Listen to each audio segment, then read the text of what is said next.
দেখেন, আপনি এটা জানেন এবং দেশবাসীও জানে, বাংলাদেশের এই 5ই আগস্টের পরে যখন একটা সরকার গঠনের প্রশ্ন আসলো, তখন কিন্তু উপদেষ্টা পরিষদ গঠনের জন্য বিভিন্ন দলের থেকে মতামত চাওয়া হয়েছিল। ছাত্ররাও মতামত দিয়েছিল, সবাই দিয়েছিল। ঠিক একইভাবে এই উপদেষ্টা পরিষদ গঠন শপথের পরে যখন বিভিন্ন জায়গাকে ঢেলে সাজানো হচ্ছিল, তখন কিন্তু বেছে বেছে বিভিন্ন জায়গা থেকে বিভিন্ন পদে লোকদেরকে পদায়ন করা হচ্ছিল। সেই পদায়নের দিক দিয়ে একবারে অ্যাডজাক্টলি আপনি আমাদের নেতা ডাক্তার সৈয়দ আব্দুল্লাহ মোহাম্মদ তাহের যে ভাষাটা বলেছেন, তিনি কিন্তু কয়েকটা জায়গা একবারে উল্লেখ করে বলেছেন। গড়ে কিন্তু সকল জায়গার কথা তিনি বলেন নাই।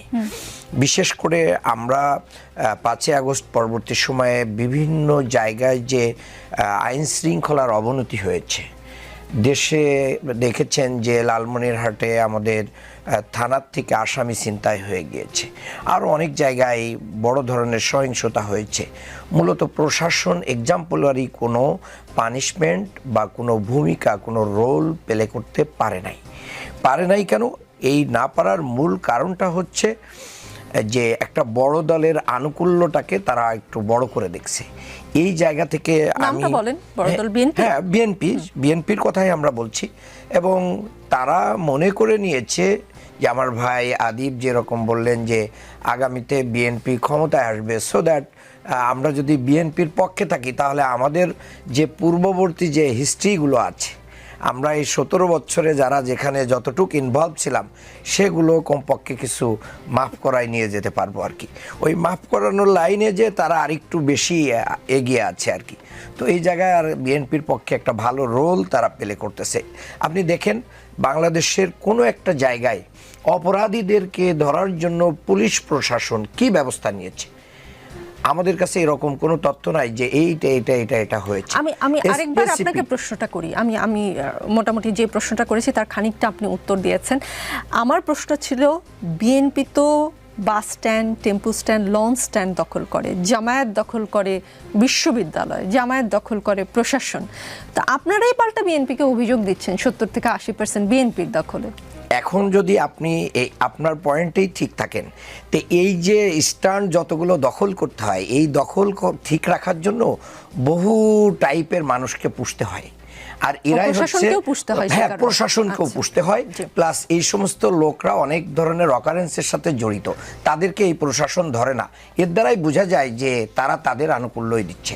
দ্বিতীয় হচ্ছে আদালতের জায়গাও কিন্তু আপনি দেখেন, যেখানে মানে প্রসিকিউশনের বহু জায়গা রয়েছে, যেখানে ব্যাপকভাবে সেখানে তাদেরকে ফ্যাসিলিটি দিয়ে দেওয়া হচ্ছে, যার কারণে এখানেও মানে অনেকেই কি পার পেয়ে যাচ্ছে, একটা প্রয়োজনে আরেকটা করছে। আচ্ছা, গতকালের বৈঠকে আপনারা কিছু উপদেষ্টা বিষয়ে আপত্তি জানিয়েছেন।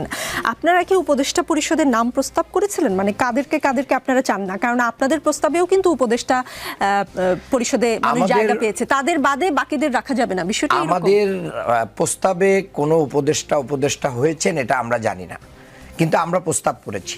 কিন্তু কারা হয়েছেন আমাদের প্রস্তাবনা থেকে, এটা সরকার বলতে পারবেন, যারা উপদেষ্টা পরিষদ গঠন করেছেন। প্রস্তাব তো দিয়েছেন? হ্যাঁ, প্রস্তাব তো আমরাও দিয়েছি। যেরকম আমি খুব খোলামেলাই বলি, আমাদের প্রস্তাবে আমার জানা মতে আসিফ নজরুল স্যারের নামও ছিল। তো সেটা তো বহু দলও দিয়েছে, সেটা এনসিপিও দিয়েছে, বিএনপিও দিয়েছে, আমি যতদূর জানি। তাহলে এরকম অনেকের প্রস্তাবনার সাথে কিন্তু মিল ছিল।